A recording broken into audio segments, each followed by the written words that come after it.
what's up, AB Squad? This is your boy Abbas. Welcome back to the channel. Welcome back to AB Reacts. So guys, I am back to check out another one with you, and this one is about Charlie. And if you know you are ready to see this person, do all to hit your like button, join the family, join AB React by clicking on your subscribe button and then on your notification bell so you don't miss out whenever I upload a video. We have recommendations, suggestions, guys. Always do well to leave them in the comment section. All right, AB Squad, let's do this. So you would imagine that the Democrat campaign mafia would have some sort of introspection about how they lost. Well, they're on a PR damage tour right now. Jen O'Malley Dillon and David Plouffe are doing the rounds. This is Miss Jen on Pod Save America, trying to explain away how and why Kamala Harris lost. We were just talking about humility. Maybe they could use a little bit of that. Play cut 52 of Jen O'Malley Dillon. On the Biden question, we of course got that everywhere we went. And we knew what the data was. We knew we had to show her as her own person and point to the future and not try to rehash the past. She also felt that she was part of the administration. And unless we said something like, well, I would have handled the border completely differently, we were never going to satisfy anybody. We were trying to tell a story and give the impression that she was different without pointing to a specific issue. Can I ask this, why not a specific issue? Is it something she was unwilling to do? You worried it would feel disingenuous? She felt like she was part of the administration, so why should she look back and cherry pick some things that she would have done differently when she was part of it? She had tremendous loyalty to President Biden. Cherry pick things you wouldn't. Oh, this is just delicious. Let's keep going. Play cut 54. And he had an army of super PACs that were so coordinated.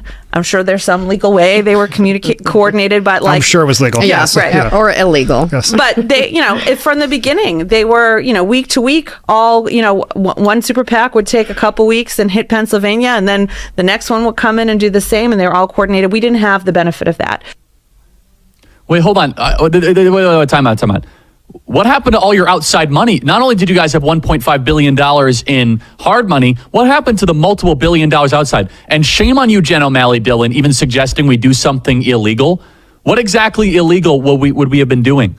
That you're legally allowed to coordinate activity with campaigns now, according to the Mark Elias FEC ruling? You guys are so smug, you guys are so self-righteous that you can't actually acknowledge that we out-organized you.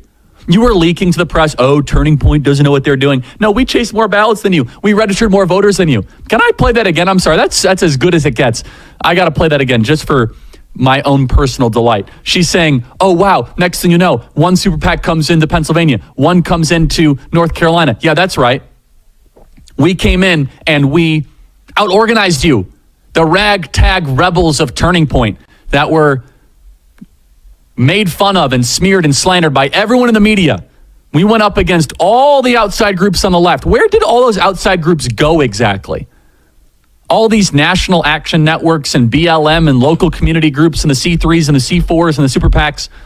Let's play that again. Play cut 54. And he had an army of super PACs that were so coordinated.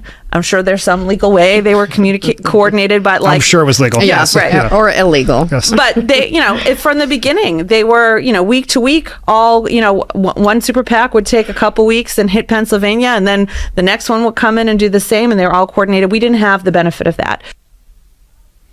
Man, she's just acknowledging that. Turning Point beat her. Elon Musk beat her. We out-organized the organizers. It's just such a lie, by the way. They have nothing but outside groups. They have like 600 outside groups. Maybe the unions didn't actually want to go work for you, Jen O'Malley Dillon. It seems as if the Democrat Party, who seems they're always they claim to be on the cutting edge of culture, have just come to realize that more Americans are getting news from social media and podcasting.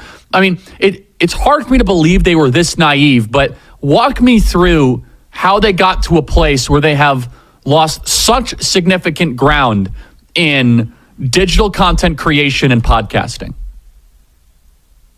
I mean, you're in independent media. I've been in independent media ever since I left the media outlet I founded when it wouldn't let me publish negative reporting about Joe Biden before the 2020 election. any of us could see this coming. The data has been so clear. Their ratings have been in collapse and free fall. Every poll shows that Americans trust and like corporate media almost less than like pedophiles and syphilis. And so the trends have been clear for so long. But when your entire self-identity, your entire self-esteem depends upon the position and the prestige that you think it brings with inside of a collapsing institution, you're always going to be the last people to believe that the institution is collapsing. I think the most traumatizing part of this election for them was, again, not just that Trump won, but that so many non-white voters, the people who they think they're the benevolent leaders of, who they think they own, who they think they have the right to have eternal support, migrated in huge numbers away from their candidate to Donald Trump, despite constantly saying Trump was a Nazi, was going to put them in camps. Remember, the whole last week of the convention was the media claiming that Trump had a Nazi rally in Madison Square Garden. Yes, they were convinced correct. Tony Hinchcliffe's joke was going to swing the election because Puerto Ricans would rise up with Latinos led by Jennifer Lopez and Big Bunny or Bad Bunny or whoever. And none of that happened. And so when you think that you speak and are so foreign, so connected to a group of people who turn around and show that they don't see the world remotely the way you see it, they don't care what you see, they don't listen to what you see, this is almost too much for even them to be in denial any longer. And that's why you see all these, oh my God, how are we going to create our own Joe Rogan? Yeah, but is there something to the format where leftists, not liberals, struggle in long form podcasting? They struggle in unscripted environments. Is there something to the new left? And I don't mean traditional liberal values. I mean one that has a primary focus on censorship and war and regime politics that stays away from that sort of inquiry towards truth or long form dialogue. Is it the format that also doesn't fit their politics? I definitely see what you mean. At the same time, as somebody who has long been associated with the left, who was kind of steeped in a civil libertarianism with which the left was once most associated, you see a lot of the right-wing movements, at least as shaped and led by Donald Trump, having commandeered a lot of these issues quite successfully. The only people who talk anymore about free speech versus censorship No, of course, you're are right. on the right. The only people who talk anymore about the evils of the CIA and the FBI and the U.S. security state are people on the right, not the left. Same with the war machine.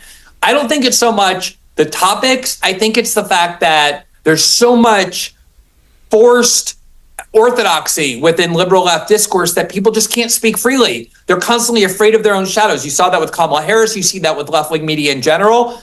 So people sense that. If you're not someone speaking freely, if you're petrified of saying the wrong word, you seem inauthentic.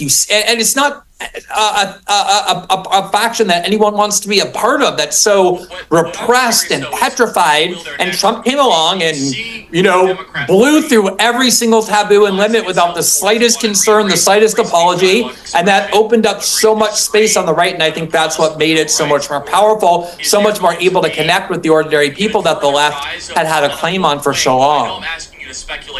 How, I mean, and when I mean the new left, I don't mean traditional liberal values. I mean totalitarian impulses and, international warmongering, values that you and I don't hold. What I'm curious, though, is what will their next move be? Do you see the Democrat Party liberalizing itself towards one and re-embracing a free speech, dialogue, expression, agree to disagree, kind of the promise of the Bill of Rights? Or is there going to be the even further rise of this kind of woke wing? I know I'm asking you to speculate and predict, but as a reporter, I'm sure you've thought deeply about this. What is next for the current composition of the American Democrat Party?